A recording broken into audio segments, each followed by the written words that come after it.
Iho, nasaan ang kasama mo? Mahinahong tanong ni Attorney Anthony kay Alvin. Mabilis namang sumagot ang bata. Wala po akong kasama, Attorney. Mag-isa lamang po ako. Nagtaka naman si Attorney Anthony. Bakit wala kang kasama? Pero alam ba nilang nandito ka? Ang totoo po, hindi po. Hindi po alam ng aking tiya na nagpunta po ako rito. Nasaan ba siya at saka ano bang itatanong o isusumbong mo? Wala po si Tia Sabel, isinama po ng kanyang amo sa Maynila. Kaya mag-isa lang po ako ngayon. E di sana isinama mo ang tatay mo o nanay mo. Wala po akong tatay. Hindi ko po alam kung saan. Ang nanay ko naman po ay nasa kulungan. Pinagmasdan ni Attorney Anthony ang mukha ng bata. Teka, alam mo ba kung anong meron dito ngayon? Opo, alam ko po. Andito po kayo para sa mga katanungan ng mga taga rito na may kinalaman sa batas. Tama. Pero ano bang itatanong mo kung sakali? Dahil iho, hindi ito pambata, ha? Alam ko po, Attorney. Pero kailangan ho ng nanay ko ang tulong ninyo. Nakakulong po siya ngayon dahil napagbintangan siya na nagnakaw sa pinagtatrabahuan niyang pabrika. Mabait po ang nanay ko, Attorney, at alam ko pong inosente siya. Wala po siyang kasalanan. Teka. Ano bang pangalan ng nanay mo? Sara po. Sara Suarez. Tila nanlamig si Anthony sa narinig.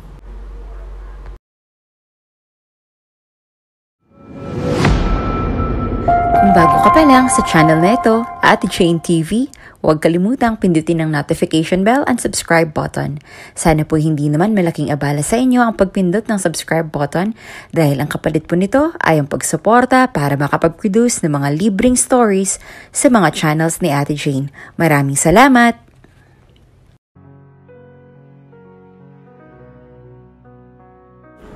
Manong pulis, parang awa niyo na po. Huwag niyo pong ikulong ang nanay ko. Nagmamakaawa po ako sa inyo, Manong pulis.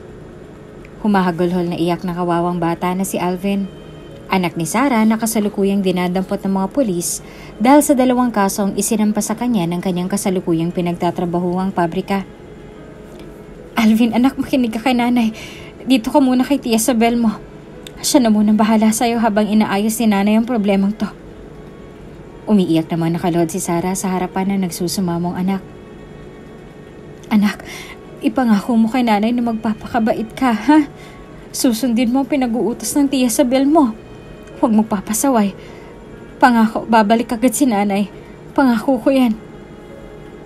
Paulit-ulit na hinahaplas ni Sara ang mukha ng anak na si Alvin at patuloy na pinaglalabanan ang nararamdaman.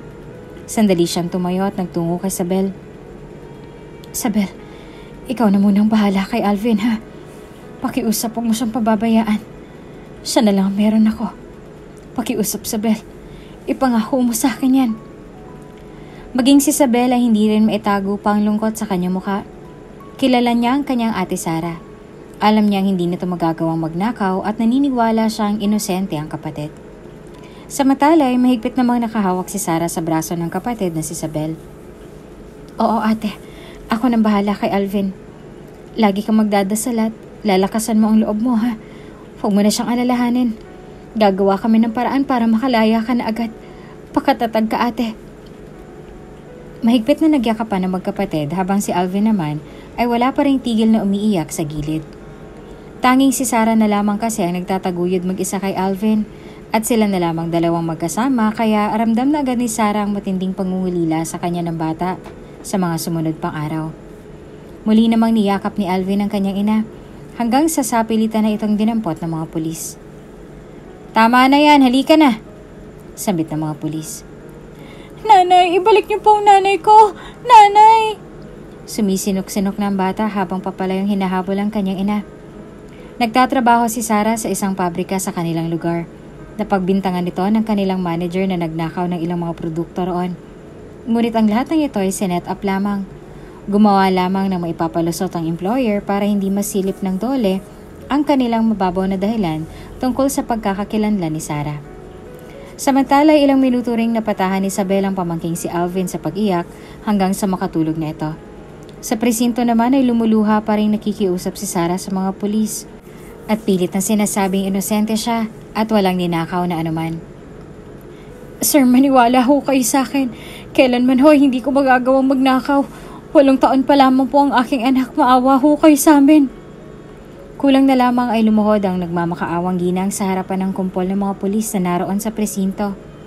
Imbis na maawa at makinig kay Sarah, parasahan na nila itong ipinasok sa loob ng kulungan nang walang awa.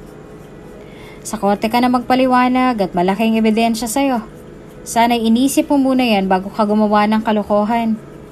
Mayabang panawika ng pulis habang nilalak ang rehas na mahigpit namang kinakapitan ni Sarah. Wala ho akong kasalanan, sir. Maniwala ho kayo sa akin. Hindi ko ho magagawang ibinibintang nila.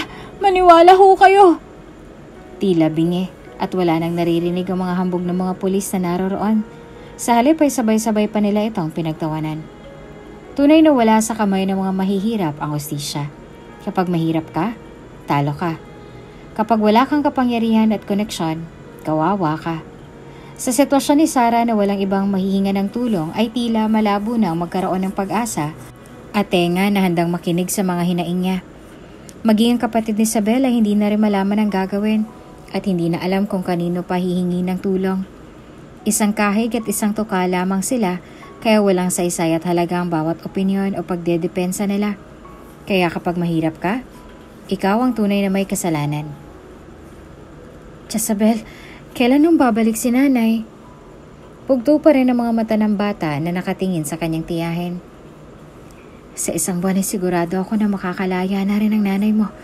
Manalig at maghintay lang tayo, Alvin. At itong lagi mong tatandaan, na hindi lahat ng nasa kulungan ay masasamang tao. At hindi masamang tao si ate, ang nanay Sarah mo. Pinipilit magpakatatag ni Isabel para kay Alvin. Dahil kung pati siya mawawala na kaagad ng pag-asa, ay paniguradong lalong walang mangyayari sa kanila. Mabait po si nanay. Alam kong wala siyang kasalanan, tiya. Hindi masama ang nanay ko.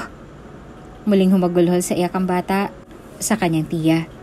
Hindi pa man niya gaanong nauunawaan ang ganitong konsepto dahil sa mura pa niyang edad, ay alam naman niyang mabuti sa masama dahil maaaring kapos sila sa buhay. Pero kailanman ay hindi magkukulang ang mga kagandahang asal na itinuro sa kanya ng kanyang nanay Sarah. At ito ang laging nakatatak sa kanyang puso at isipan. Binigyan na lamang ni Isabel ng isang mahigpit na yakap ang pamangkin para maibsan ang lungkot na nararamdaman nito. Samantala, habang naglalako ng banana queue si Alvin kasama ang kanyang tia Isabel, ay isang usapan ang tumawag sa kanyang atensyon.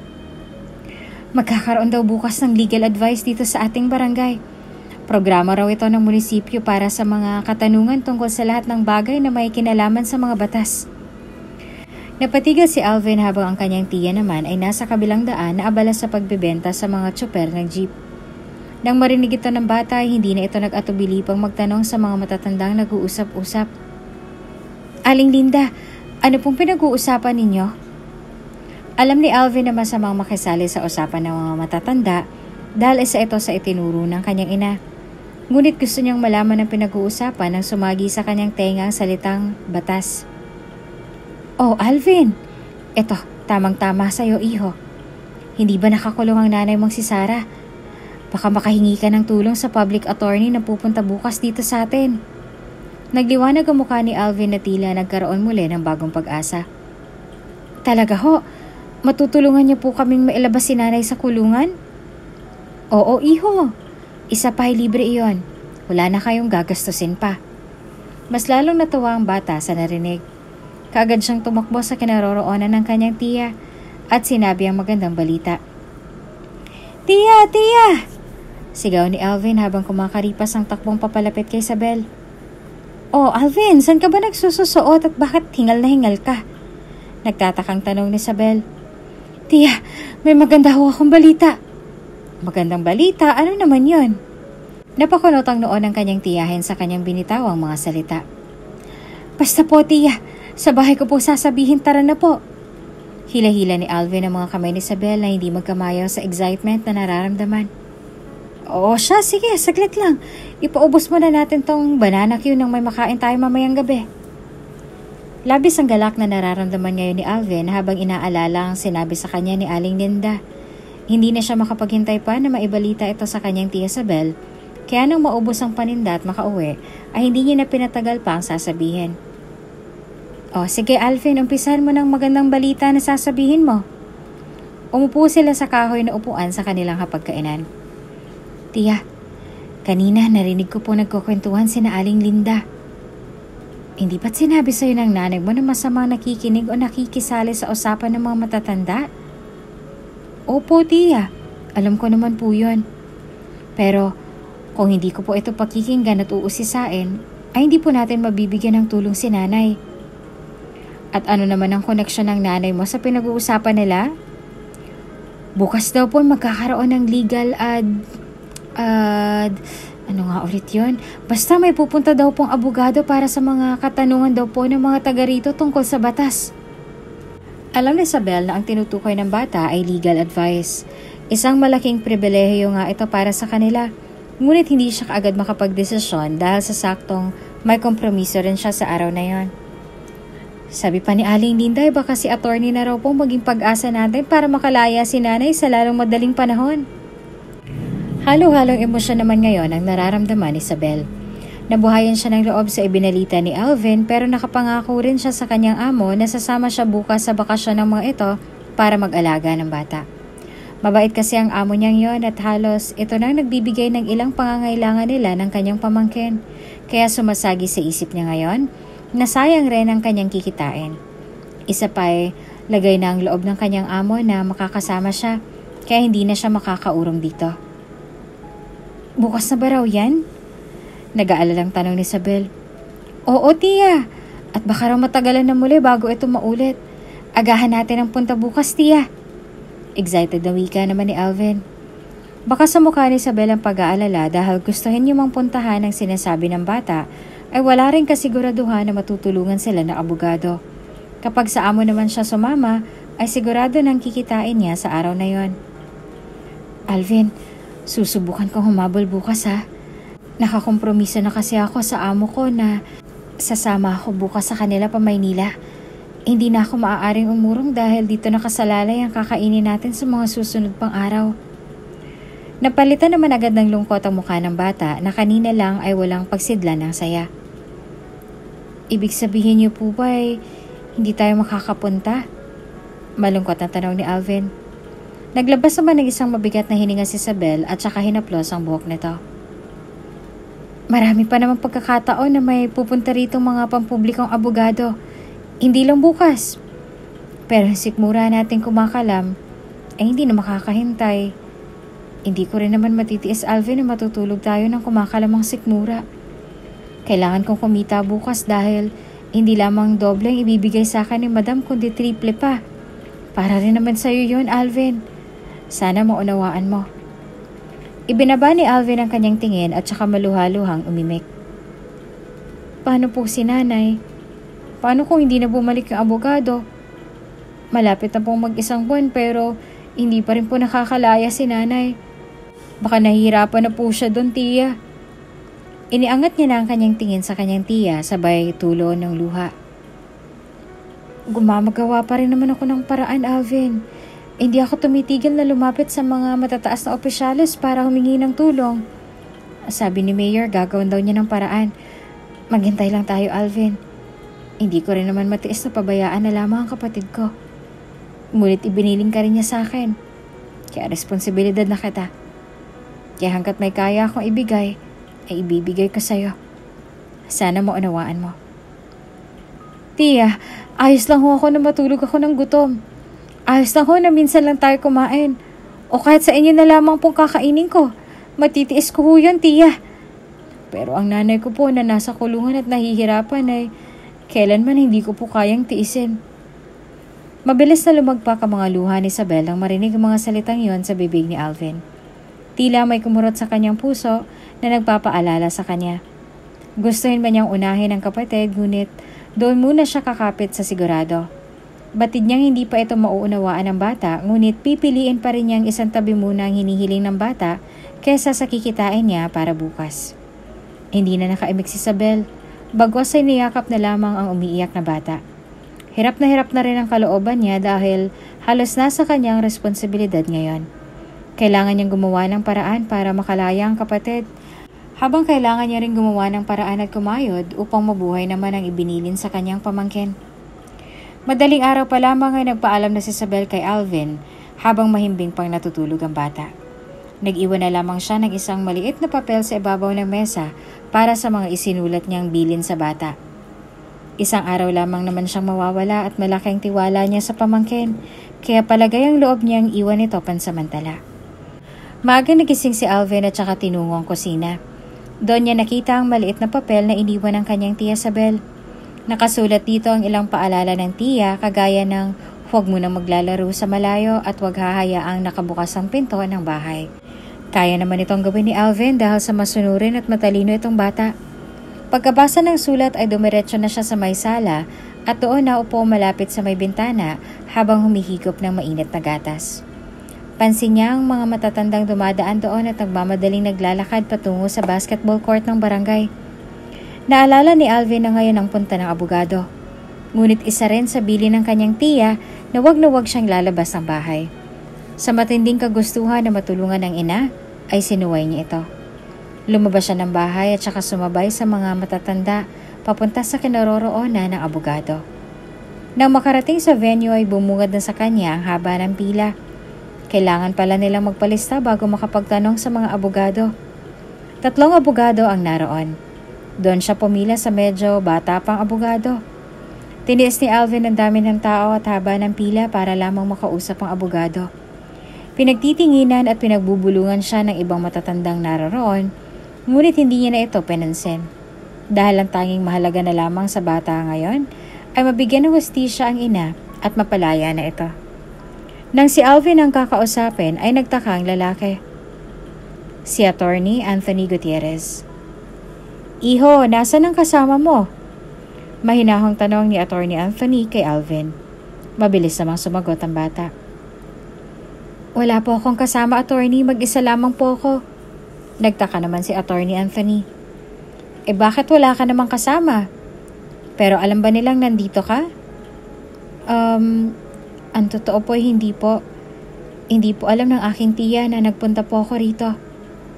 Bakit? Nasaan ba siya?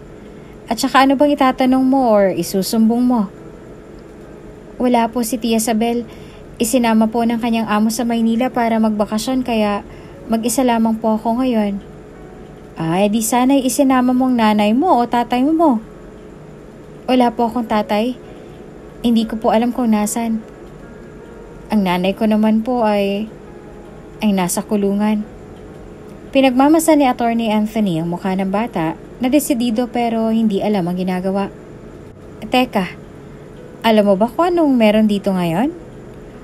Opo, alam ko po. Narito po kayo ngayon para sa katanungan ng mga taga rito na may kinalaman sa batas.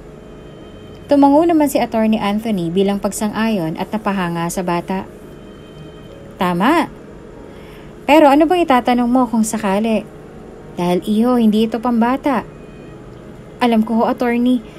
Pero kailangan ho ni nanay ang tulong ninyo. Nakakulong po siya ngayon dahil napagbintangan siya na nagnakaw sa pinagtatrabahuan niyang pabrika. Mabait po ang nanay ko, Attorney. At alam ko pong inosente siya. Wala po siyang kasalanan.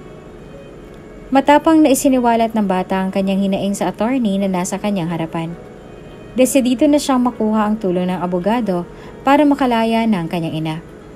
Kumunot naman ang noo ng abogado. Tila naging palaisipan sa kanya ang sinabi ng bata. Ramdam din niya ang sinseridad sa puso nito na matulungan ang kanyang ina.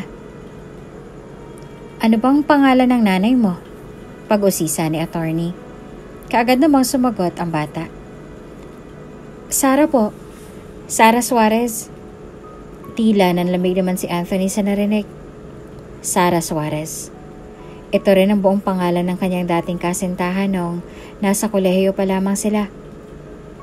Bago pa man naging abogado si Anthony ay nakilala niya na si Sara, ang tinutukoy ng bata na kanyang ina. Bumalik sa alaala ni Anthony yung mga sandaling magkasama sila noon ng ina ng bata. Nagmula ang lalaki sa mayamang pamilya at isa sila sa pinakamakapangyarihang pamilya sa lugar. Kaibigan ng mga politiko at mga bilyonaryong mga negosyante ang mga magulang niya.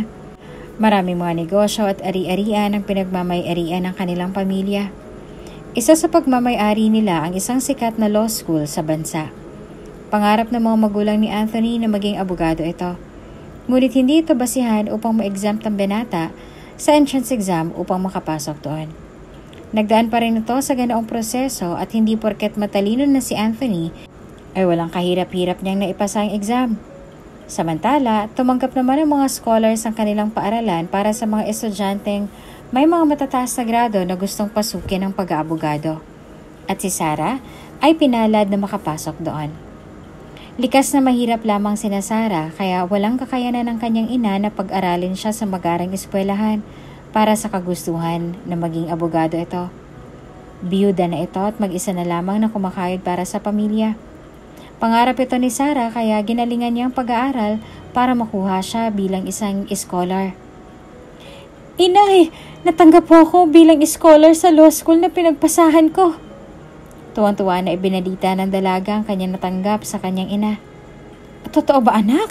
Patingin nga. Ipinakita ni Sarah ang isang piraso ng papel sa ina kung saan nakalagay ang pagpapatunay na natanggap nga ito sa prestihiyosang paaralan. Aba, oo nga. Diyos ko anak, matutupad mo ng pangarap mo. Ngayon pa lamang ang ipinagmamalaki na kita. Maluha-luha nitong sabi sabay mahigpit na niyakap ang kanyang anak. Opo inay, para po yan sa inyo ni Isabel. Gagawin ko po ang lahat ng aking makakaya para makaahon tayo sa hirap. Makakaraos din tayo, Nay. Punong-puno ng pag-asa at determinasyon ang umuusbo ngayon sa puso ng dalaga. Matalino si Sarah ngunit dala ng kahirapan ay napipigilan nito ang matatayog ng mga pangarap ng dalaga para sa pamilya. Ngunit ngayong may pagkakataon na ay gagawin niya ang lahat para hindi na ito makawala pa sa kanyang mga palad. Unang araw niya sa kolehiyo sa law school at umpisa nang tuparin ang mga pangarap niya.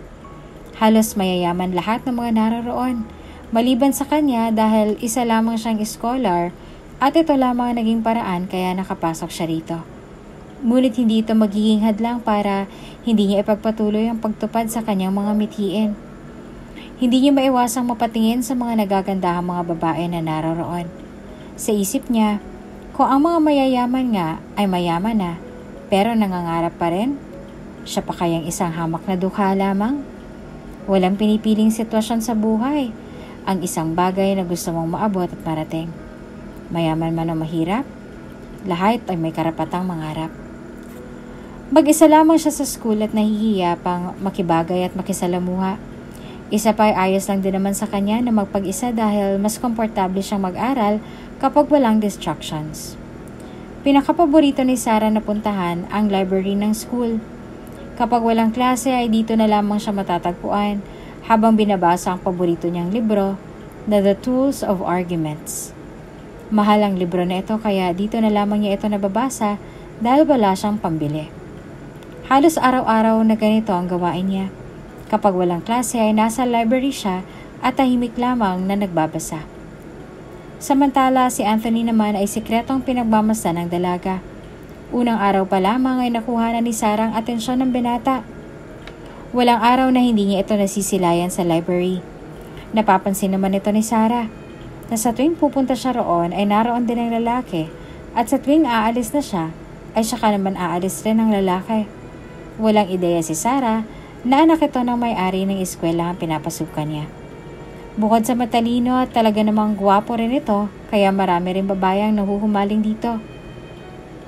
May isang pagkakataon at pagbuklat ni Sarah ng librong binabasa niya ay may napansin siyang nakasipit na maliit na papel na may nakasulat na Hi. Sigurado siya ngayon lamang niya iyon nakita. Dahil sa tinagal-tagal niya nang binabasa ang libro ay ngayon lamang niya ito napansin. Nagtataka siya kung sino ang posibleng nag-iwan ng sulat na ito sa libro. Pero sa isip niya, wala namang mawawala kung sasagutin niya ito. Pumunit siya ng isang pirasong papel at saka sinulatan din ito ng Hi. Hanggang sa paulit-ulit na ganito ang setup ng kanilang pag-uusap. May duda si Sarah kung sino ang kasulatan, ngunit kailangan muna niya ito siguraduhin. Hindi naman niya maiwasang mapangiti at kung minsan ay kinikilig pa dahil sa sense of humor ng lalaki. Pero minsan ay sumasagi rin sa kanyang isip na naririto siya para mag-aral at hindi kung anumang bagay.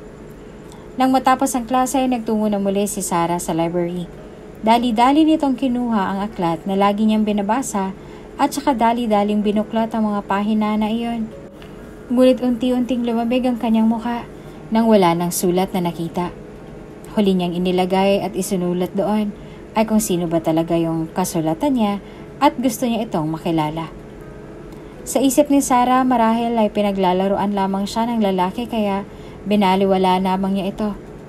Pinagpatuloy na lamang niya ang pagbabasa nang mapatigil siya dahil sa isang lalaking umupo sa upuang nasa kanyang harapan. Marahang ibinaba ng babae ang aklat na hawak-hawak at saka tumingin sa lalaking nakatitig din sa kanya. Pamilyar ang lalaki. Ito rin ang lalaki na lagi niya nakakasabay na pumunta rito sa library. Gwapo at mukhang anak mayaman. Mapusyaw ang balat at katamtaman ng laki ng katawan. Hindi mataba, hindi rin naman payat. Sakto lang. May suot din na salamin ng lalaki na pakiwari niya ay matalino rin ito. Ilang sandali silang nasa gantong tagpo at nahulog sa sistema ng isa't isa nang bumunot muli ang lalaki ng isang perasong papel at sinulatan ito ng, "Gusto mo ako makilala, di ba?" Sabay iniabot sa dalaga. Ngayon, alam na ng dalaga kung sino ang lalaking nasa likod ng mga sulat na yon. Walang iba, kundi ang gwapong lalaki na nasa kanyang harapan sa mga oras na to. Tila natulala naman ng dalaga. Hindi niya malaman ang nararamdaman. Bigla siyang nakaramdam ng hiya. Gusto niyang ibuka ang kanyang bibig at magbitiw ng salita, ngunit nauunahan siya ng kaba. Mas lalong bumilis ang tibok ng puso niya nang umiti na sa kanya ang lalaki. "Can we talk outside?" Mahinang sabi ni Anthony. Medyo masungit din kasi ang librarian kaya bawal talagang maingay dito. Habol naman ang hininga ng babae sa kaba at hindi malaman kung ano ang kanyang isasagot. Ilang sandali pa ay napapayag niya na si Sarah. Magkasabay silang lumabas ng silid at doon ay hinarap ni Sarah ang matatalim na tingin ng mga kakaibang madadaanan nila.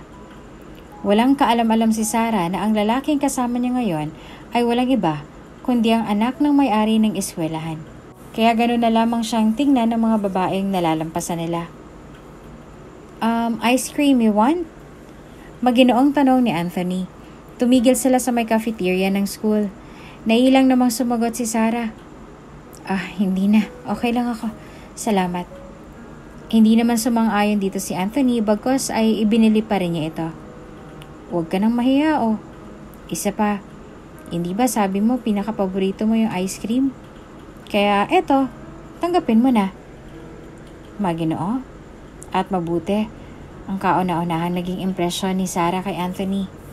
Bati din ito na mahirap lamang ang dalaga pero pinili pa rin itong lapitan at kaibiganin si Sarah. Habang lumilipas ang mga araw ay gumagaan ang pakikitungo nila sa isa't isa. "Talaga? Kayong may-ari nitong school?" Gulantang pang tanong ni Sarah kay Anthony nang malamang sila nagmamay-ari ng eskwelahang pinapasukan nila. "Oo, pero hinaan mo lang ang boses mo." Pero bakit ka lumalapit sa akin?" Palibhasa hindi sanay magkaroon ng kaibigan na mayaman kaya naitanong ito ng dalaga. "Bakit? May masama ba? Porke ba mayaman kami, hindi na kami pwedeng makipagkaibigan sa ibang tao?" Syempre, di ba gano'n naman? Kapag mahirap ka, bilang lamang ang mga kaibigan mo tapos wala ka pang karapatang makipagkaibigan sa mga mayayaman dahil nga mahirap ka lang. Kaya ganito na lamang ang pagtataka ko. At gusto mo ako maging kaibigan. Hindi mo naman ako masisisi dahil ganitong paniniwala ang kinalakihan ko. Maggaan ang loob ni Sarah kay Anthony kaya nasasabi niya na ng diretso sa binata ang tunay na saloobin niya. Malawak naman ang pangunawa at masasabi ni Sarah na iba sa kanyang kinagisnang pagkakakilala sa mayaman na Anthony. Malayo ito sa paglalarawan ng dalaga sa ilan sa mga karakter ng mga mayayaman. Hindi naman lahat ng mayaman ay ganon. Siguro, oo, tama ka. Ang iba'y katulad ng paniniwala mo. But I will assure you na hindi ako ganon. Hindi naman sa pagbubuhat ng bangko pero against din ako sa mga mayayamang nangahamak ng kapwa. Lalo pat mas mababa pa sa kanila. Kaya nga ako nag-abogado para maging tagapagtanggol ng mga naaapit, maprotektahan ng mga mahihirap na walang kakayanang protektahan ng kanilang mga sarili. Namangha naman si Sarah sa mga sinabi ni Anthony. Hindi niya akalaing ganito palang adikain at mithiin ng lalaki kaya abuga siya ang kanyang kinuhang kurso.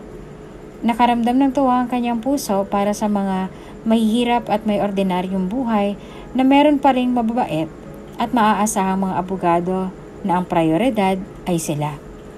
May mga mahihirap na subjects pero nagiging magaan lamang kay Sarah ang lahat dahil nagtutulungan sila ni Anthony.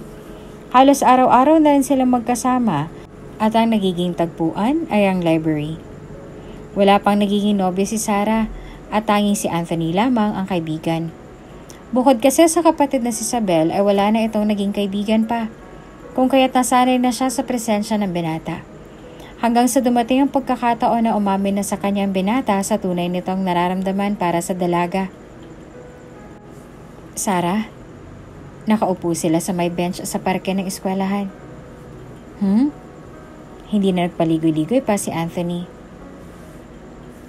Gusto ko sanang ligawan ka. Pwede ba? Ni walang utalo pagdadalawang isip sa mukha ni Anthony. Maging ang kabahan ay wari hindi niya naramdaman. Manligaw? Utal na tanong ng dalaga. Oo, gusto kitang ligawan. I like you, Sarah. At sigurado ako sa nararamdaman ko simula nung una pa lamang kitang makita. Please give me a chance. Napalunok naman si Sarah sa pagtatapat ng lalaki. Hindi man niya maamin na nagugustuhan na rin niyang lalaki. Hindi naman kasi mahirap magustuhan si Anthony dahil una sa lahat ay nasa kanyang kauna-unahang katangian na gusto ng dalaga sa isang lalaki. At iyon ay ang pagrespeto sa lahat, lalo na sa mga mahihirap. Tila naman may kung ano sa loob ni Sarah na nag-udyok dito na pumayag na sa hiling ng lalaki. Oo, sige, pumapayag ako. Mula ng araw na yon na hindi na sila mapaghiwalay. Literal na maganda si Sarah. Morena at balingkinita ng katawan. Laging nakukuhang muse sa kanilang barangay dahil sa kakaibang ganda nitong taglay. Talaga? Masayang tanong ni Anthony. Oo nga, paulit-ulit. Walang mapagsidla ng tuwa at galak ni Anthony dahil sa pagpayag ni Sarah. Kung papalarin sa dalaga ay ito ang magiging una niyang nobya. Napapansin naman ng ina ni Sarah at Isabel na laging masayang anak kapag papasok sa school. Ate, nakakaganda ba talagang pag-aabogado? Pang-aasar nito sa kapatid na abala naman sa pagpapahid ng lipstick sa kanyang labi. Sera, matagal na akong maganda, no? Bawi naman agad ni Sarah. Bakit yung iba kong kilala laging stress at wala ng oras na mag-ayos dahil maraming librong inaaral? Parang sa'yo, basic lang. Ganon talaga, Isabel. Sa nagdadala yan. At isa pa, hindi pa naman ganon kakomplikado ang mga subjects namin kaya may oras pa ako para sa sarili ko. Hintayin mo sa pangalawang taon ko, magiging katulad na rin ako ng mga kakilala mo. Naghagalpakan naman sila sa tawa sa sinabing yan ni Sarah. Sa kalagitnaan naman ng usapan ay napaubo ng malakas ang kanilang ina. Inay, napapadalas na ang ubo ninyo ah. Isabel, napapainom mo ba si nanay ng gamot? Lumapit ito sa ina at hinagod-hagod ang likod. Oo naman ate. Sa katunayan nga po, ubos na nga. Nag-aalalang nakatingin si Sarah sa ina. Inay, ano bang nararamdaman mo? Gusto mo bang dalhin kita sa doktor? Huwag na anak. Simpleng ubo lang naman ito. Huwag niyo na akong alalahanin. Basta, ipangako mo lang sa akin na mag-aaral ka na mabuti at magtatapos ka ng pag-aaral para sa susunod ay ito namang kapatid mo makakabalik sa pag-aaral. Ipangako mo yan sa akin, Sarah. Bumilis ang tibok ng puso ni Sarah sa mga binitawang salita ng ina. Napapansin niya kasing napapadalas na ang pag-ubo ng ina kaya hindi niya na maiwasang hindi mag-alala. Inay naman, bakit ba ganyan ang tono ng inyong pagsasalita? Kahit hindi niyo sabihin yan ay talagang iaahon ko ang ating pamilya sa hirap. Si Isabel, hindi ko talaga yan papapabayaan dahil may pangarap rin ako para sa kanya. Kayo, may pangarap din ako sa inyo. Di ba gusto niyo makarating sa bansang Japan? Pupunta tayo doon, Nay. Basta kasama ko kayo ni Isabel. Lalong-lalo na kayo, hanggang sa dulo. Sa inyo ko isasabit ang aking magiging medalya, hindi ba? Tapos kayong kauna-unahang tatawag sa akin ng attorney Sara Suarez. Kaya inay, laban lang po tayo. Hindi ko po ito magagawa kung wala kayo. Sa tono ng pananalita ng kanyang inay, may kung anong kaba ang kumabog sa puso ng dalaga. Hindi niya maiwasang hindi mag-alala dahil alam niyang kayang gawin ng isang ina para sa kanyang anak. Mas pipiliin nilang unahin ang kapakanan ng kanilang anak kaysa sa pansarili nilang pangangailangan. Hanggang sa school ay dala-dala pa rin ni Sarah ang mabibigat na nararamdaman at napansin naman kaagad ito ni Anthony. Is there anything wrong? Nag-aalala nitong tanong sa dalaga. Si nanay kasi. Bakit? What's wrong? Pakiramdam ko ay may inililihim siya sa akin. Ano naman yon? Napapadalas kasi ang ubo niya nitong nakaraan. Ayaw naman niya magpadala sa ospital at alam kong yung gastos ang iniisip niya. Kaya hindi ko tuloy maiwasan ang hindi mag-alala sa kanya. Ganyan talagang isang ina. Basta lagi mo lang siyang kausapin. Hindi dapat makakaligtaan ng pag-inom ng gamot. Magiging maayos din ang kalagayan ng nanay mo. Magtiwala lang tayo at laging magdasal.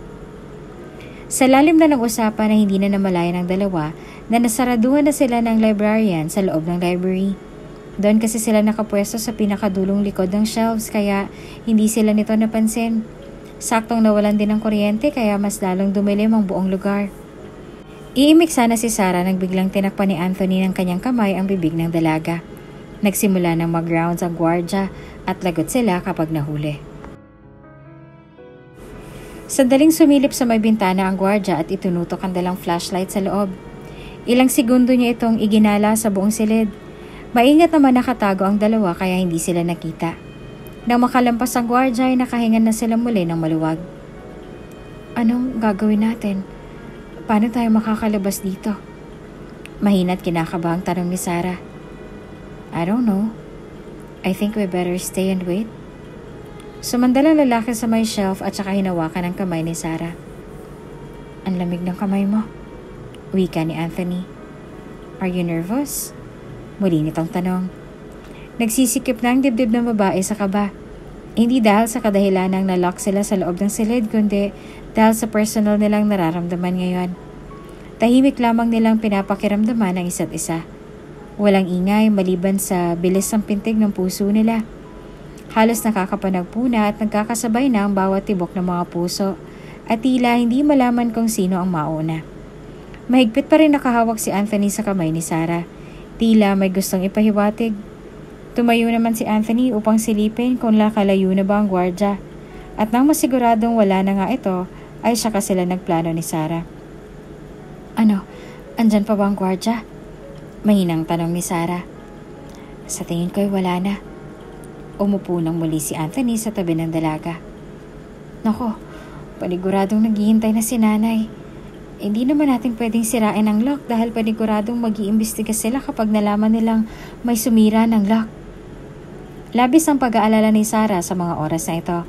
Habang si Anthony ay tila kalmado lamang sa isang tabi at pasimpleng tinatawanan ang reaksyon ng dalaga.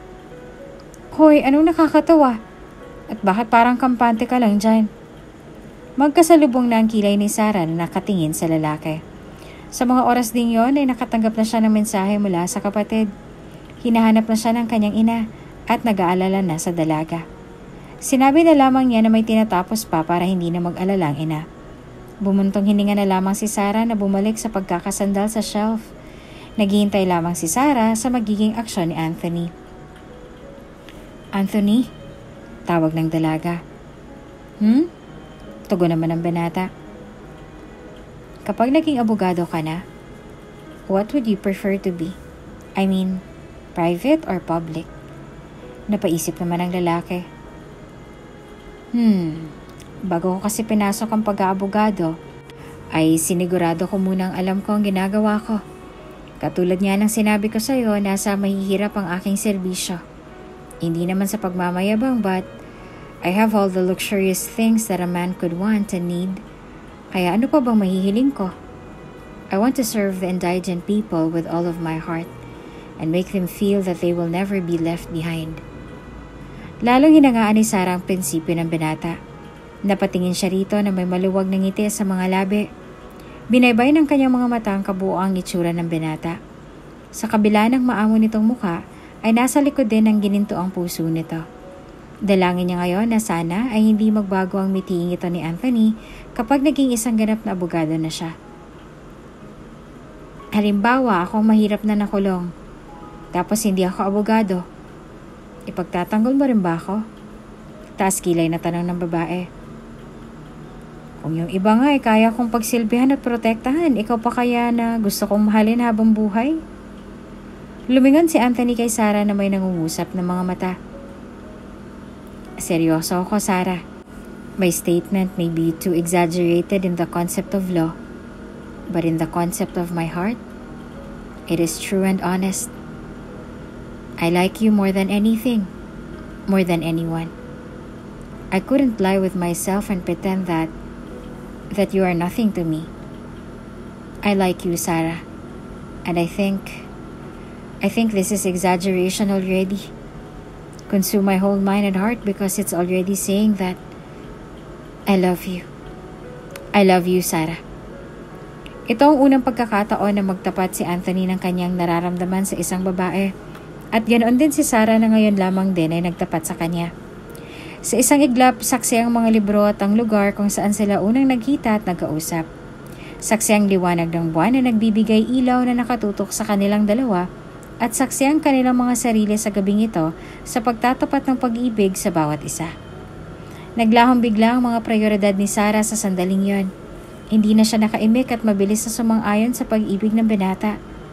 Tila na hipnotismo na ayaw nang bumalik pa sa dati. Marahang naglapat ang kanilang mga labi na may parehong kaba sa kanilang mga dibdib. Hinayaan lamang ni Sarah na gawin ni Anthony ang batas ng kanilang katawan sa mga oras na ito. Batas ng kasabikan at pagmamahal hanggang sa tuluyan na nilang maangkin ang isa't isa. Nang matapos ay bumalik na muli sila sa dati at umakto ng normal. Nahihiya pang humarap si Sarah kay Anthony pero pinaramdam ng binata na hindi lamang iyon ang habol nito sa kanya. Nakaya niya pa rin panindigan ang kanyang mga sinabi kanina. Nakaya niyang ipaglaban ang dalaga sa kung anuman ang mga darating na balakid sa kanilang dalawa sa hinaharap. Tumikim si Anthony sabay iniharap ang mukha ng babae sa kanya. I love you. Nakangiti nitong sabi sa dalaga. Tila nabunutan naman ng tinik ang puso ni Sarah. I love you too. Muli siyang hinalikan ng lalaki sa kanyang noo. Shall we? Yaya ng lalaki. There's no way out. We better wait for the librarian or guard to open the door. Gumisi naman si Anthony at saka hinilang kamay ng babae patayo patungo sa may pinto. Napabalikwas naman si Sarah sa inasal ni Anthony na ngayon ay nobyo niya na. Nang marating ang harap ng pinto ay tsaka iniharang ni Anthony ang susi sa mukha ni Sarah. May susi ka? Takang tanong ng dalaga. Wari ni Sarah ay naisahan siya ni Anthony pero hindi sumagi sa isip ng binata na masasaraduhan sila ng librarian at wala sa plano niyang katatapos lamang nilang ginawa na dala lamang ng matinding bugso ng damdamin. Actually, I have my own keys ng mga rooms dito sa building. Just in case, you know. At isa pa, gusto pa kasi kitang makasama ng matagal kanina kaya minarapat kung hindi na muna ito ipakita sa'yo. Pilyo ka talaga. Sige na, buksan mo na yan. Nagpatuloy lamang ang kanilang relasyon sa bawat araw na lumipas.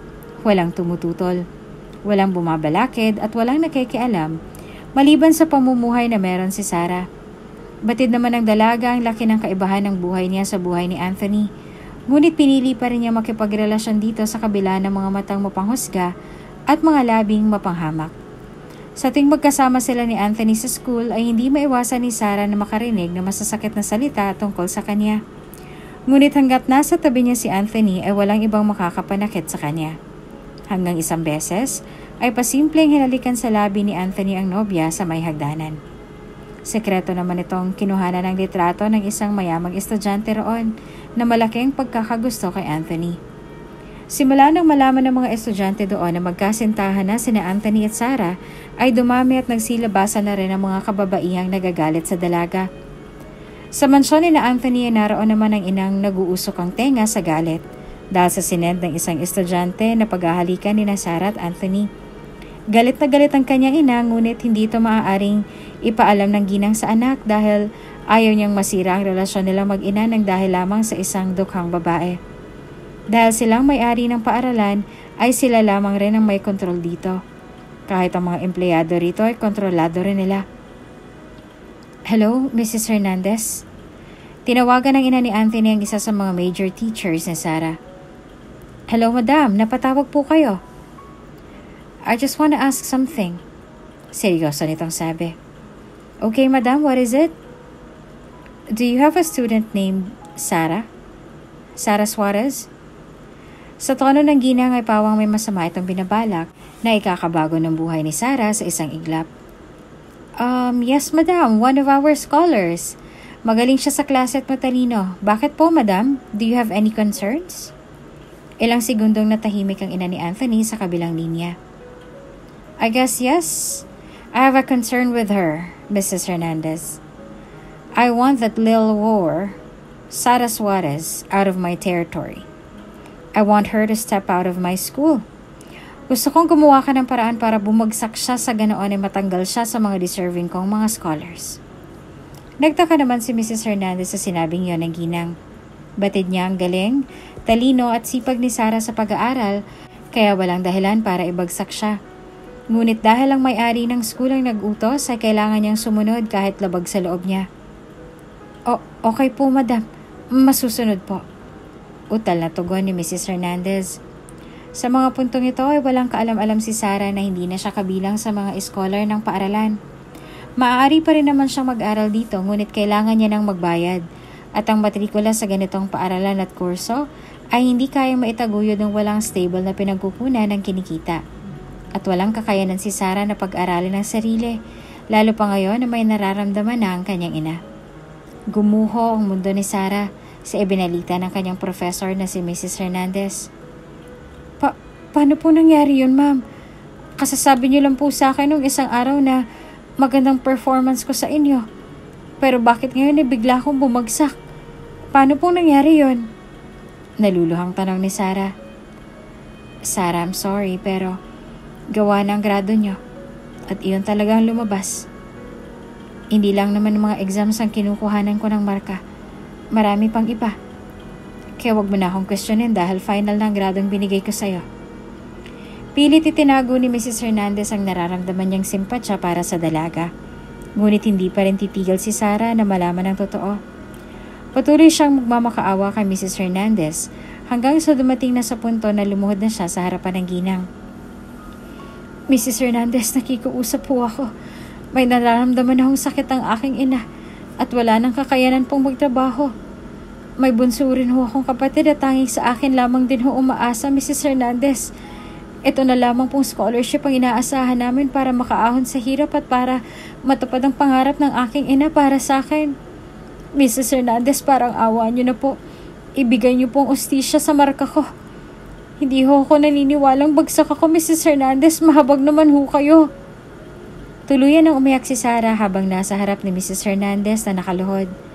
Halos pinagtitinginan na sila ng mga nasa faculty, ngunit binaliwala na lamang ito ni Sarah. Ms. Suarez, tumayo ka na riyan. Kung ano nang naging desisyon ko, ayun na yun, at hindi na yun magbabago. Tanggapin mo na lang o subukan mo ulit mag-apply ng scholarship sa ibang law school. Wala na ako magagawa pa. Pasensya na. Halos gumapang na si Sarah sa sahig sa pagmamakaawa sa kanyang guro. Alam niya sa kanyang sarili na magandang performance niya kay Mrs. Hernandez. Hindi niya lang lubos maisip na matatanggal na kaagad siya sa scholarship ng ganun-ganon na lang. Nakatulala naman si Sarah na nakaupo sa may bench. Nakita naman ito ni Anthony. Sarah, nandyan ka lang pala. Umupo ito sa tabi ng dalaga. I heard everything. What happened? Ang alam ko ay paborito ka ni Mrs. Hernandez. Anong nangyari? Sabay tumulo ang luha ng dalaga. Hindi ko na alam, Anthony. Hindi ko na alam. Hindi ko alam kung paanong ipapaliwanag kina inay. Mag-iisip yun panigurado at madidismaya. Hindi ko kayang sabihin sa kanila. Umiiyak na sabi ni Sarah. Pinunasan naman ni Anthony ang kanyang mga luha. Don't worry. Gagawa ko ng paraan para maibalik ang scholarship mo. Gagawa ko ng paraan. Pero hindi na ako pwede magpatuloy dito. Sa isang buwan ay magbabayaran na muli ng tuition fee. Wala na akong ibabayad. Walang-wala naman kami at tanging scholarship lamang inaasahan ko. Hindi ko na alam.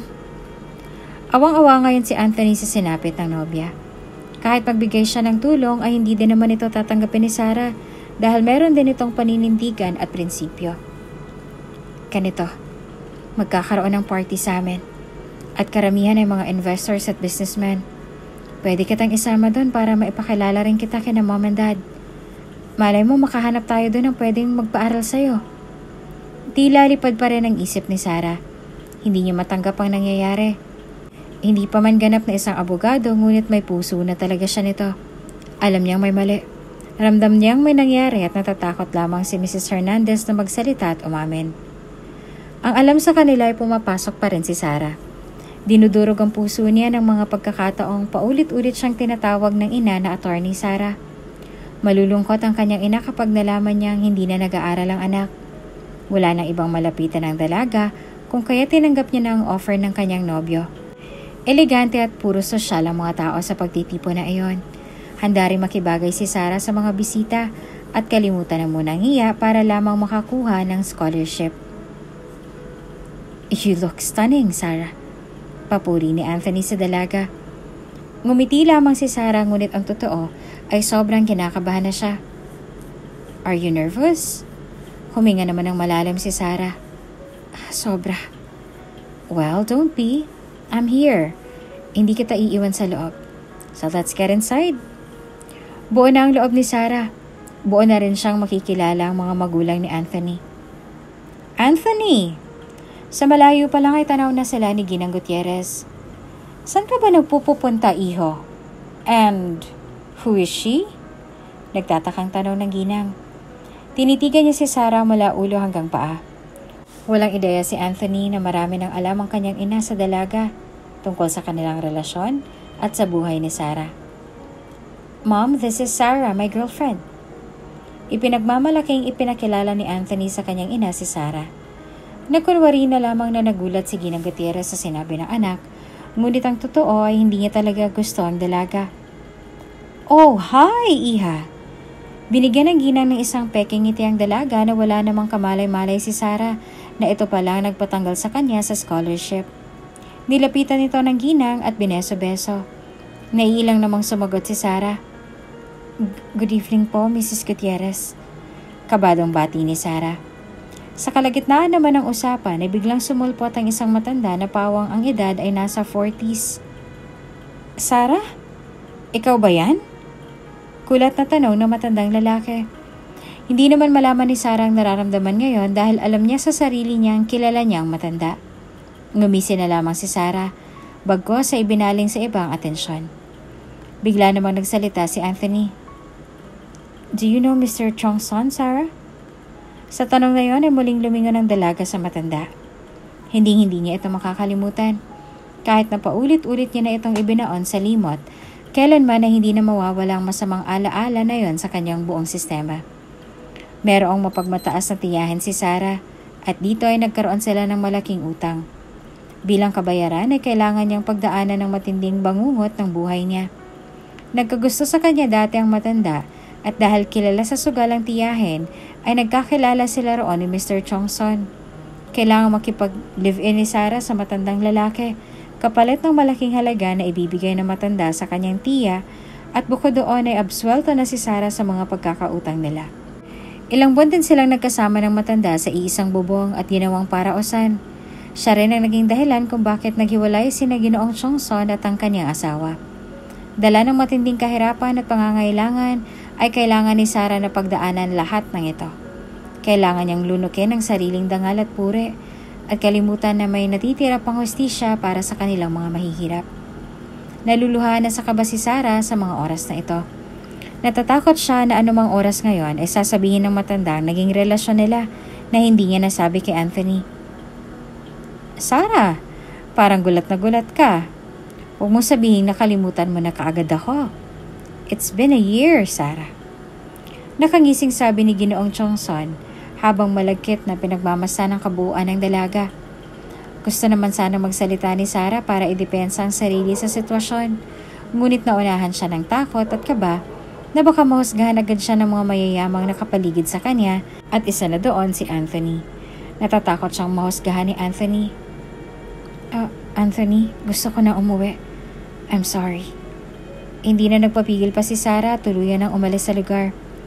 Alam niyang hindi para sa kanya ang party na yon. Hindi para sa katulad niyang mahirap. Naging desperado na naman siya para mapunan muli ang pangangailangan niya. At ito ang naging pagkakamali niya dati na ayaw niya nang maulit muli. Naging padalos-dalos sa mga desisyon kesa panindigan at harapin kung ano ang tama. Sa isip ni Sarah ay wala nga siguro siyang karapatang maging abogado. Hindi na babagay sa kanyang propesyon na yon. Wala siyang paninindigan at laging kumakapit sa patalim. Dahil sa pagkakataon na to, ay siya na mismong humusga sa kanyang sarili. Samantala, sa mansyon ng mga Gutierrez na iwan ang nag-aalalang si Anthony. Iho, Anthony, nobya mo ba yon? Muling lumingon sa kanya ang binata. Yes, diretsa nitong sagot. Malakas na tumawa si Mr. Chongson na ipinagtaka ng mag-ina.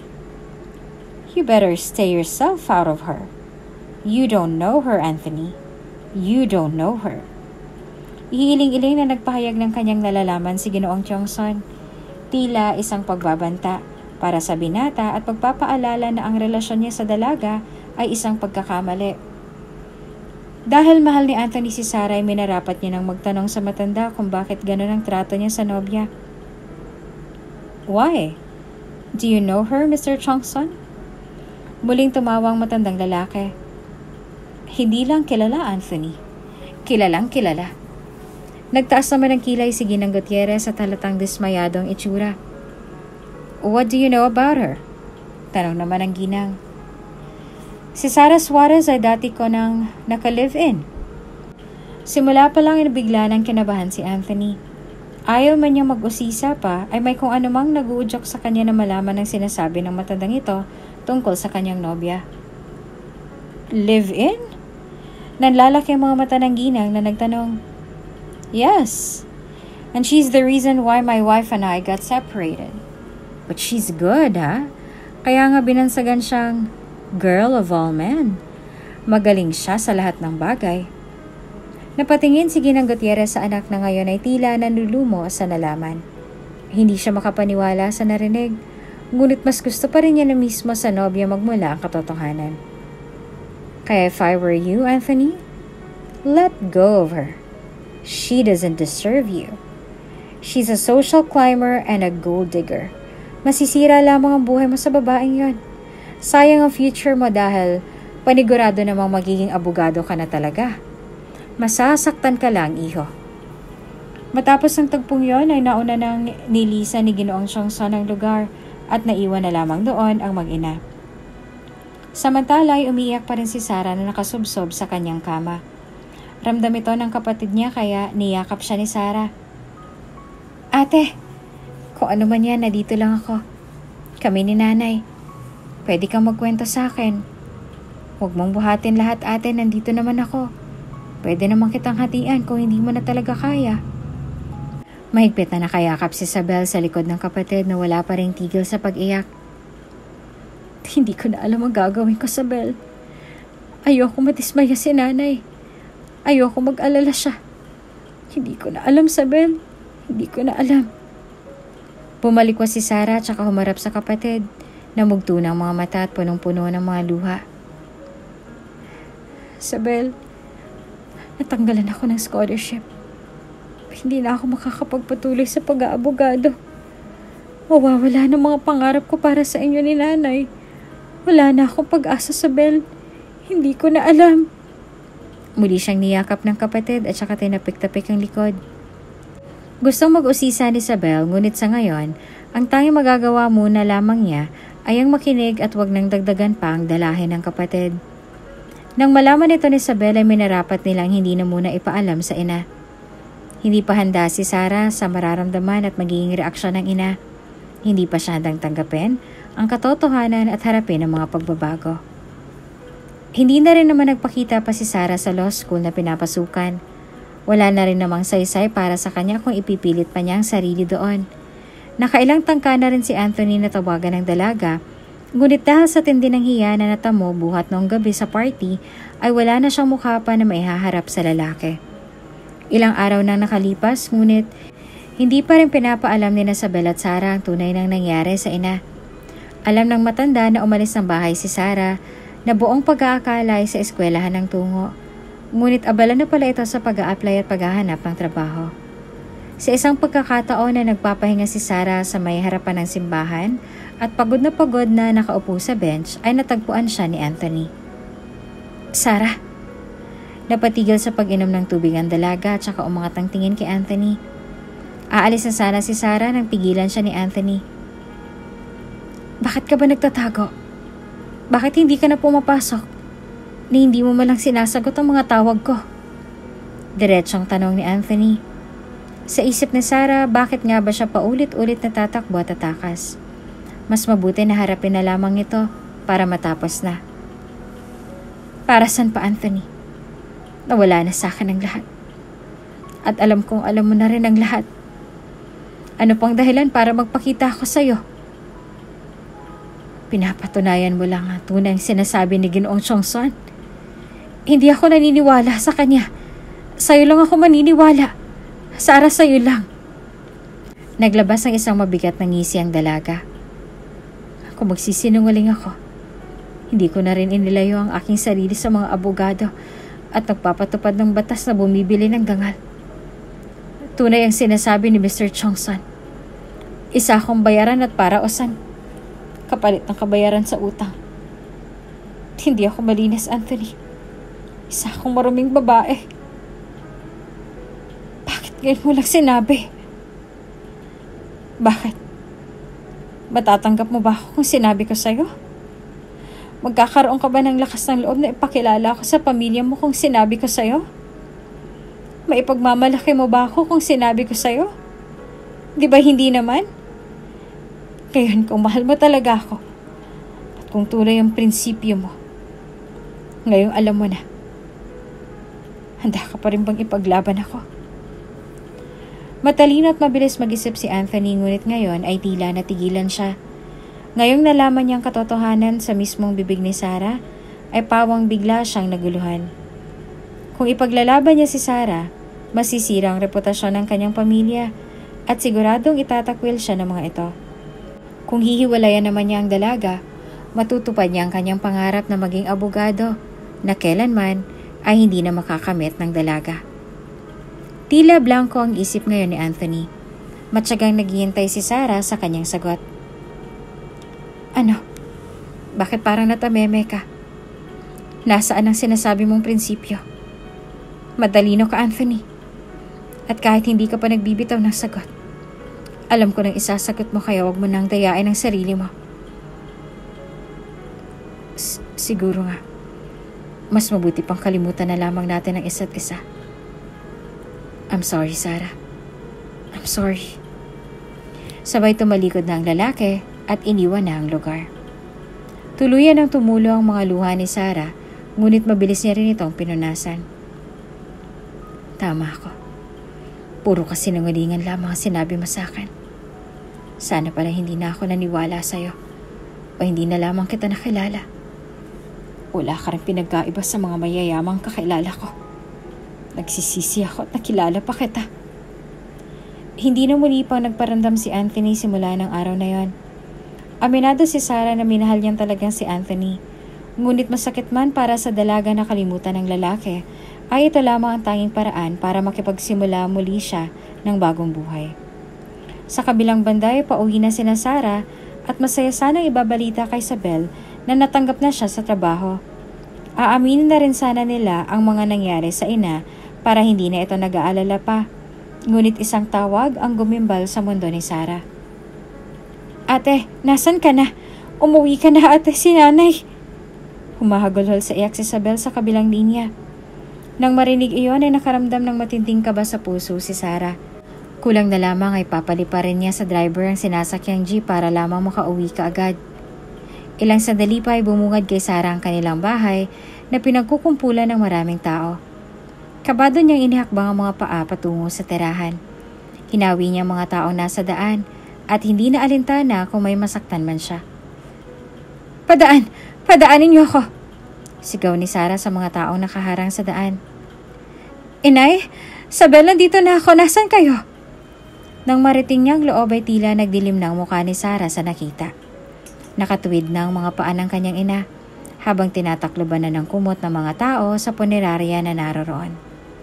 Hindi niya malaman ang nararamdaman. Niwala ng luha ang gustong tumulo mula sa kanyang mga mata.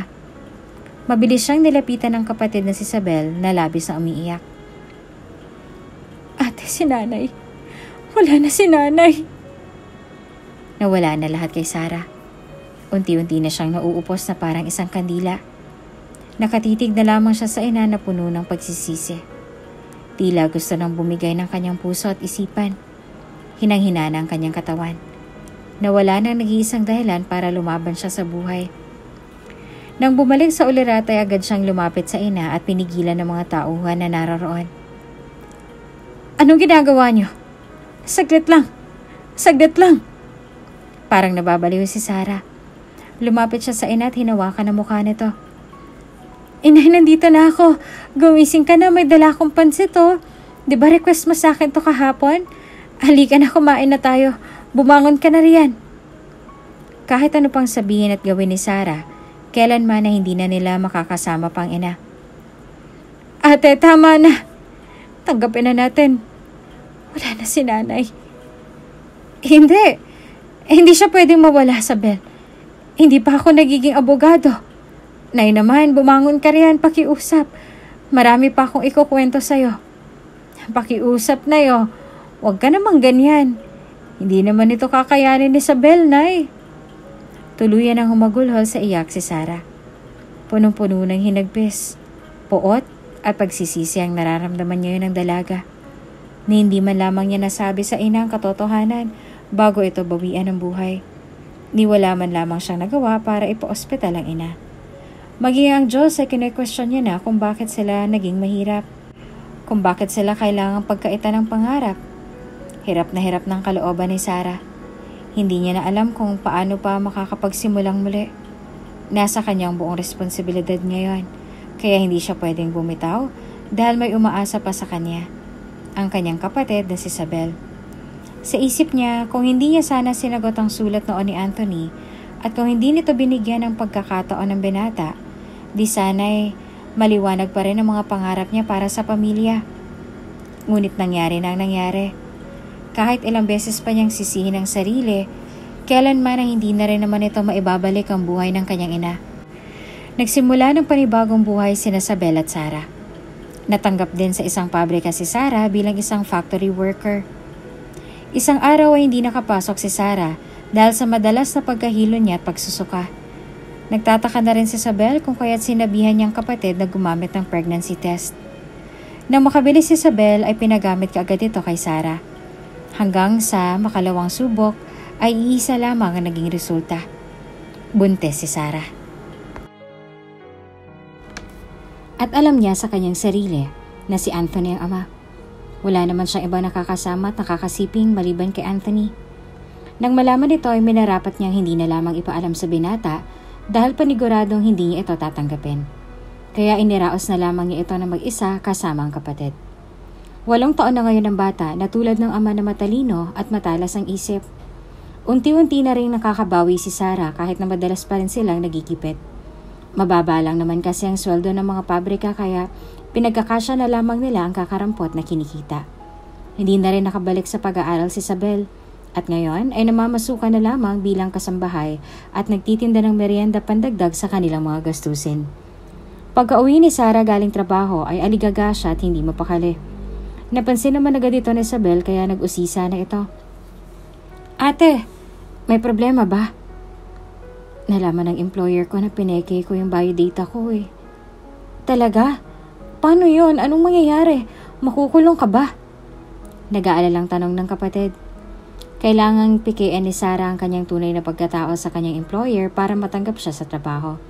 Bawal lang may anak kaya pinalabas niyang single siya dahil para sa may-ari malaking balakid sa trabaho kapag may anak na dahilan lagi ng mga ina para umabsent sa trabaho. Nung una ay pinapagawa ko ng incident report pero hindi nila ako maaaring ipakulong ng dahil lamang doon. Kahit papaano may alam pa rin naman ako sa batas. Mababaw na dahilan to para sa dole. Matagal na sa pinagtatrabahuhan si Sarah. Ngayon ay nahalungkat at nalaman ng employer na nagsinungaling ito sa kanyang pagkakakilanlan. Dahil mababaw ang dahilan at walang laban ng employer para tanggalin sa trabaho si Sarah, ay pinalabas na lamang ng mga ito na nagnakaw ang dalaga. Sa kabilang banda ay bumalik muli lahat ng ito sa alaala ni Anthony nang muling marinig ang ngalan ng kanyang dating nobya. Ano nga ulit ang pangalan mo, iho? Tanong ni Attorney Anthony sa batang lalaki. Alvin po, ako po si Alvin. Sagot naman ng bata. Pinagmasdan nito ng mabuti ni Anthony na tila nakikita niyang sarili sa bata. Maging mga mata nito ay kuhang-kuha na sa kanya. Saan nakakulong ang nanay mo? Maaari mo ba akong samahan? Maraming nangyari kina Anthony at Sarah sa nakaraan. Maaaring bata pa at mapusok pa sila noon. Ngunit hindi mo itatanggi ni Anthony na hanggang ngayon ay mahal pa rin niya ang dalaga. At tunay ang nararamdaman niya dati kay Sarah. Nagpaalam na si Anthony sa mga kasama upang bigyan ng panahon ng batang nagsusumamo ngayon sa kanyang harapan. Gusto rin niyang malaman kung ang tinutukoy ba ng bata ay ang dati niyang nobya na si Sarah. Nang marating nilang kulungan na pinamamalagian ni Sarah, ay doon napatunayan ni Anthony na ito nga si Sarah. Si Sarah ang ina ng bata na dati niyang nobya na ngayon ay nakakulong na. Miss Suarez, may dalaw ka! Pansamantala nilang pinalabas si Sarah. Nang makita ang anak ay agad niya itong niyakap. Nanay, miss na po kita! Umiiyak na sambit ng batang lalaki. Sobrang namimiss na rin kita, anak. Sino kasama mo? Nasaan ang Tia Isabel mo? Minarapat ni Anthony na hindi na muna magpakita kay Sarah nang biglang hinila ng bata ang kanyang mga kamay papalapit sa kanyang ina. Nanay, may kasama po akong abogado. Siya pong tutulong sa atin. Makakalaya ka na, nanay. Hindi naman makagalaw si Sarah, ni hindi niya maibuka ang kanyang bibig sa nakikita. Iginala niyang paningin sa buong postura ni Anthony. Isa na nga itong ganap na abogado, ngunit pilit pa rin pinipigilan ni Sarah na lumagpak ang kanyang mga luha. Alvin, halika rito. Utos niya sa bata na matalim pa rin nakatitig sa lalaki. Mabilis na sumunod ang bata sa ina. Nay, mag-usap na po kayo. Sabi ni attorney, tutulungan daw po niya tayo. Tutulungan ka niya, Nay. Lumuhad si Sarah upang mapantayan ang bata. Alvin, hindi ba kabiling-bilinan ko sa'yo na wag kang sasama o makikipag-usapan lamang sa hindi mo kilala? Nasaan ang Tia Isabel mo? Bakit kanya hinayaang lumabas at sumama kung kani-kanino? Galit na sabi ng ina. Pero inay, wala po si Tia Isabel. Wala po siyang kasalanan dito. Ako lang pong nagpumilit na makausap si attorney dahil gustong-gusto ko na po kayong makalaya. Gusto ko na po kayong makasama, Nay. Nahabag lalo si Sarah sa sinabi ng kanyang anak. Maging siya ay gustong-gusto na rin makapiling ang anak. Wala naman ding masama kung pagbibigyan niya ang hiling ng bata. Tumayo si Sarah at saka kinausap si Anthony. Pagbibigyan kong hiling ng aking anak. Hindi mo kailangang maawa. Gawin mo lang ang trabaho mo. Matapang na sabi ni Sarah at naupo na silang pareho. Nakatitig pa rin si Anthony sa babae. Maaaring malaking ipinagbago ni Sarah sa panlabas na kaanyuan pero hindi pa rin maikukubli nito ang angkin pa rin ganda at taglay na kaakit-akit na itsura. Tititigan mo lang ba ako, Attorney Anthony Gutierrez? May diin itong sabi. Sorry. Okay.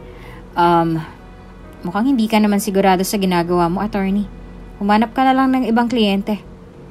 Tatayo na sana si Sarah nang hinawakan ito ng mahigpit ni Anthony upang pigilan. Sarah, please stay! Pagmamakaawa ni Anthony sa dating nobya. I want to help you. Let me help you.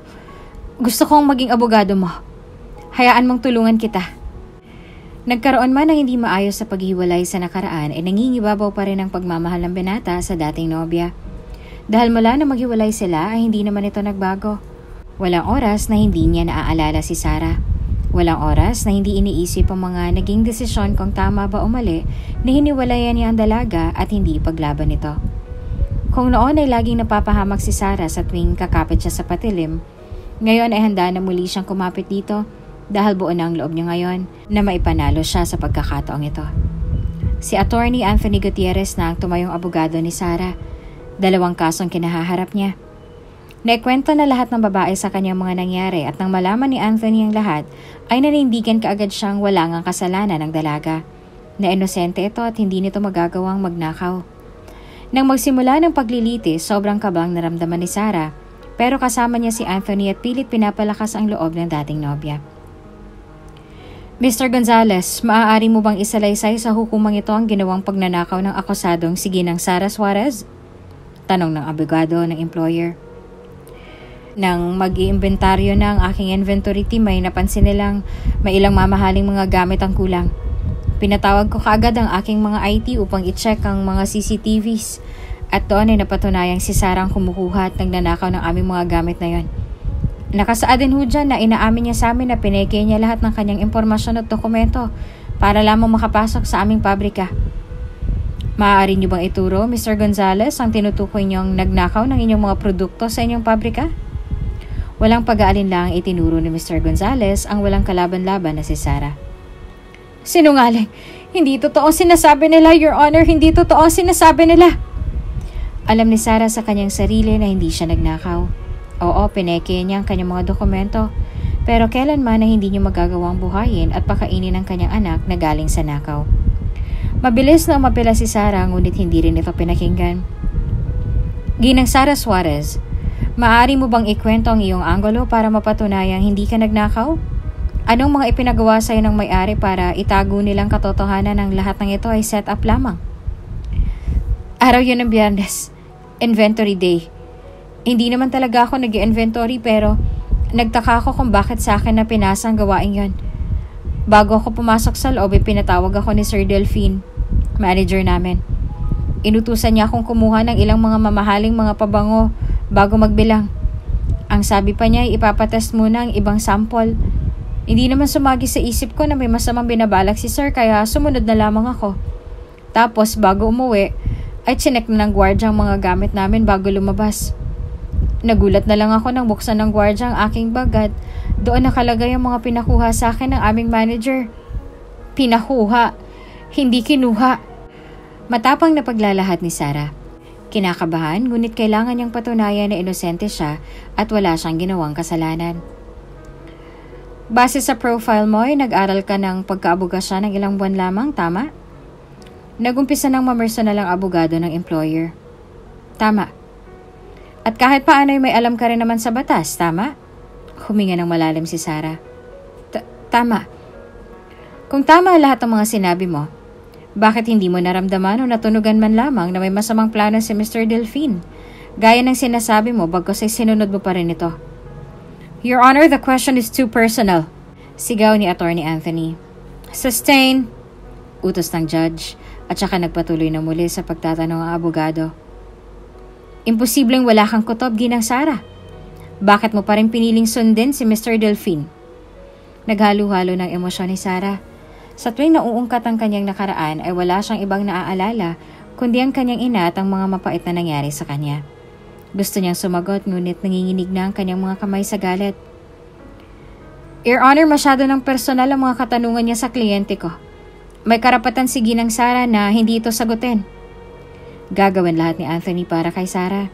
Mapatunayan lamang ito na walang sala. Sa pagdinig ng kaso ay tila nawawala na ng pag-asa si Sarah pero matapang pa rin nanindigan si Anthony. Trust me, Sarah. Alam kong matagal nang nawalang tiwala mo sa akin. Pero sa pagkakataong to ay sinisigurado ko sa iyo na handa na kitang ipaglaban. Gagawin kong lahat ng aking makakaya para linisin ang pangalan mo. Magtiwala ka lang. Unti-unti nang nawawalan ng pag-asa si Sarah. Batid ng binata na mahirap na muling ibalik ang tiwala ng dalaga sa kanya. Ngunit ngayon ay handa niya nang gawin ang lahat para dito. I trust you. Para sa anak ko. Mga katagang tanging nabanggit ni Sarah. Panibagong araw na muli ng paglilitis at ngayon ay handa na muling magsalita ang dalang testigo ng kanyang employer. Kapag naglahad pa ito ng mga testimonya na makakapagpadiin palalo kay Sarah, ay maaaring ikatatalo na nila ang kaso. Binabawi ko na pong testimonya ko. Umingay ang buong silid at sa gulat, nagbulungan ang mga tao. Ang nangihinang si Sarah ay tila nakabawi na muli ng lakas na narinig. Patawad, Sarah. Ngunit hindi ako pinapatulog ng aking konsensya. Wala ho siyang kasalanan, Your Honor.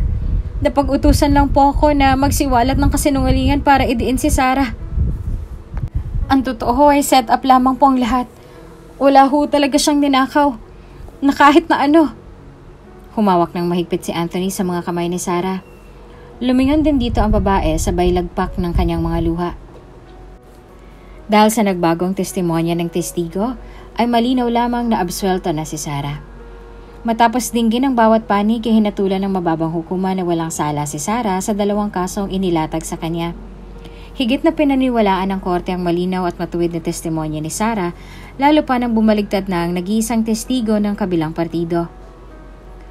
This court find the accused, Sarah Suarez, not guilty beyond reasonable doubt for the crime of falsification of documents and theft. Walang mapagsidla ng sobrang saya na nararamdaman ngayon ni Sarah at Anthony. Thank you. Maluha-luhang sabi ni Sarah. That's my responsibility. Nakangiti namang tugon ng binata. Magkasabay na silang umalis sa korte at inihatid na ni Anthony si Sarah sa kanilang bahay. Nang makarating ay sumandaling natahimik ang dalawa sa loob ng sasakyan. Sarah! Tawag ni Anthony. Can we talk about him? Napahinga naman ng malalim si Sarah. Him? Alvin! Anong gusto mong malaman tungkol sa kanya? Malumanay na tanong ni Sarah. Sa isip niya, marahil ay ito na nga siguro ang tamang panahon para malaman ni Anthony ang totoo, na anak niya si Alvin. Is he my son? Natahimik sandali si Sarah upang hanapin kung saan huhugot ng lakas ng loob upang umamin sa lalaki. Maniniwala ka ba kung sasabihin kong oo? DNA test will not going to lie. Una ko pa lang siya makita, I felt something na parang gaan ang loob ko sa bata. Lalo na nung malaman kong ikaw ang nanay niya. Mas lumakas ang kutob ko. Kaya Sarah, please tell me the truth. Nagbunga bang nangyari sa atin nun sa library? Matagal na rin nagtatago, tumatakbo si Sarah para takasan ang katotohanan. Kung ang mga ina at amay kayang mabuhay na walang katuwang, ang mga anak naman ay may karapatang mabuhay ng may ama at ina. Ayaw na niyang pati ito ay ipagkakait pa niya sa kanyang anak. Oo, anak mo siya. Ikaw ang ama ni Alvin. Pinili kong hindi ka nahabulin nung malaman kong buntis ako. Para saan pa? Masama na rin naman ang tingin mo sa akin ng mga panahong yon. Sira na rin naman ang buhay ko. Bakit ka pa aayusin? Para saan pa? Kahit naman malaman mo, hindi mo pa rin naman ako papanagutan dahil sa pangarap mo. Wasak na wasak ako noon, Anthony. Hindi ko naman ginusto ang mga nangyari sa akin. Hindi mo man lamang pinakinggan ang mga paliwanag ko para idepensa man lang ang sarili ko. Wala pa man akong testimonya pero hinusgahan niyo na ako. Malaking pagkakautang namin sa aking tiyahin kaya wala akong choice kundi sumunod sa gusto niya bilang kabayaran sa aming mga utang. Pumayag akong makipag-live-in sa matandang yon dahil walang-wala na kami. Wala kaming ibang malalapitan pa. Ni dangal at puri ko'y kinalimutan ko na. Ibinaon ko na lahat sa limot na hanggang ngayon ay dinadalaw pa rin ako sa aking pagtulog.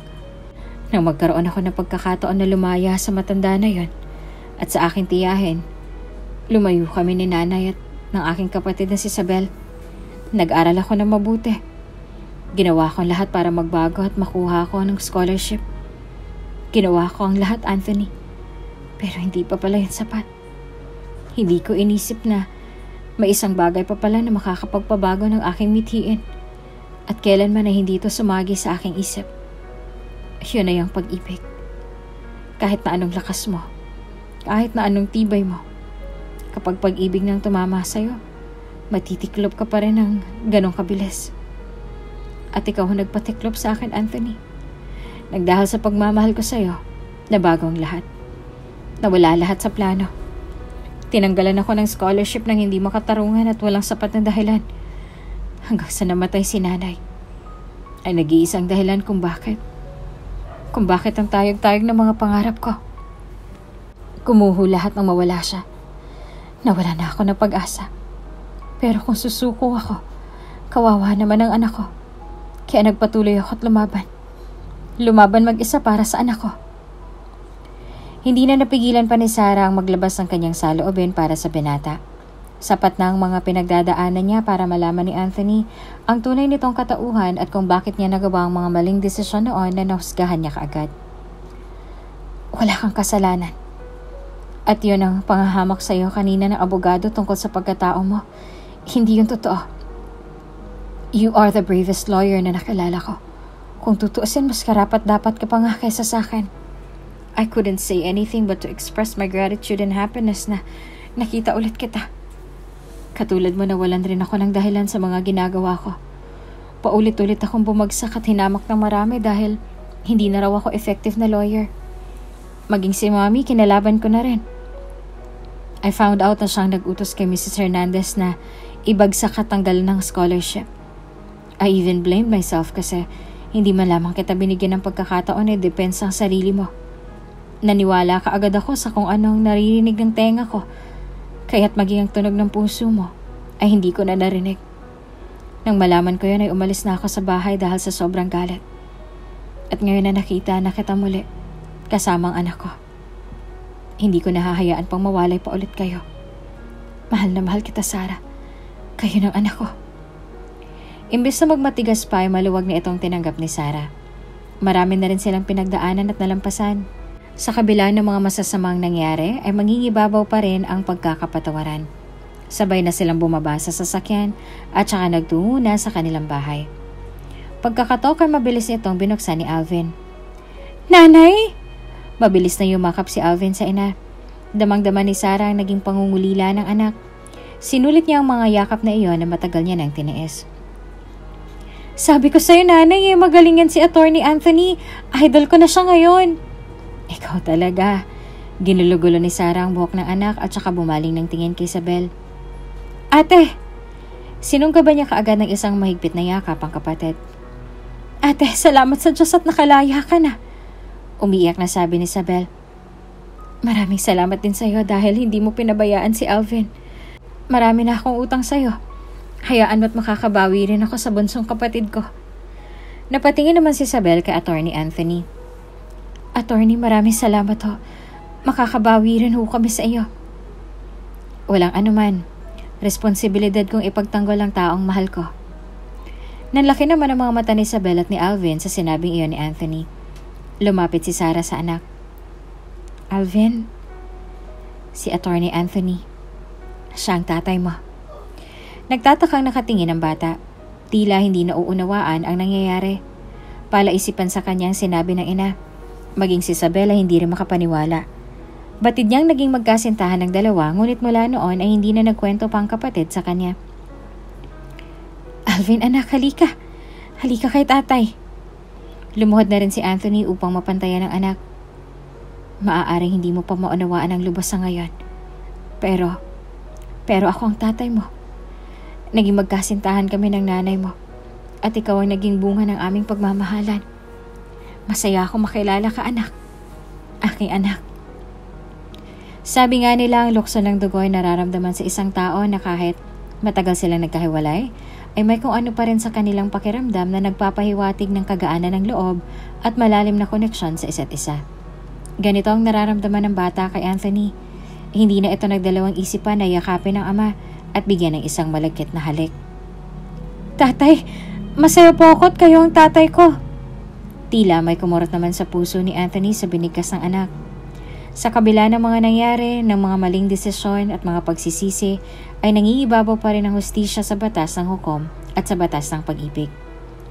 Tunay na ang kahirapan ay hadlang sa katarungan at kalayaan. Ilang beses nasubok ang pagkatao ni Sarah, ngunit nanatili siyang matatag dahil sa anak. Ilang beses niya nang sinukuan ng buhay, ngunit nagpapatuloy pa rin siya dahil sa anak.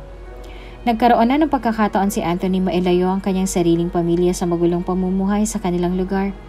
Ibinigay niya ang mga pangangailangan ng mag-ina, gaya ng komportableng tirahan at mga material na bagay. Bilang ama, gagawin niyang lahat para sa kanyang pamilya. Binawi niya ang mga taong nasayang na dapat ay siya ang tagaprotekta ng mag-ina sa mga dumadating na matinding pagsubok sa buhay nila. Sarah, thank you. Para saan? Dahil sa isa pang pagkakataon. Karapatan mo yon. Marami na ako hindi naibigay sa anak natin. Pati ba naman na makilala at makasama ang kanyang amay pagkakait ko pa? Kahit pa, alam ko hindi naging madali sa'yo ang mga nangyari sa nakaraan. Ako na inaasahan mo nag-iisang tutulong at poprotekta sa'yo ay hinusgahan ka pa. Pinagsisisihan ko yan, Sarah. At habang buhay akong babawi sa'yo. Sa inyo ng anak ko. Hindi mo naman kailangang bumawi. Sapat na yung paninindigan mo. Pati hindi natin kailangan pang ungkatin ang nakaraan. Ang mahalaga ay ngayon na magkakasama na tayo. Nandito ka na para sa amin ni Alvin. I love you, Sarah. Let's get married. Maraming pinagdaan ang lubak at pagsubok. Lumihis ang landas at naligaw. Nadapa at natisod. Ngunit magpaganon pa man ay sa iisang lugar pa rin sila dadalhin ng kanilang mga paa. Sa simbahan. Nagisang dibdib sina Sarah at Anthony. Masayang-masaya naman ang anak sa naging kasalan ng kanyang mga magulang. Nagsimula sila ng panibago at binaon na sa limot ang nakaraan. Muling bumalik sa pag-aaral si Sarah at tinulungan siya ni Anthony sa mga gastusin nito. Abugas siya muli ang kanyang kinuha at hindi siya titigil hanggat hindi ito naaabot para sa naging pangako niya sa kanyang yumaong ina.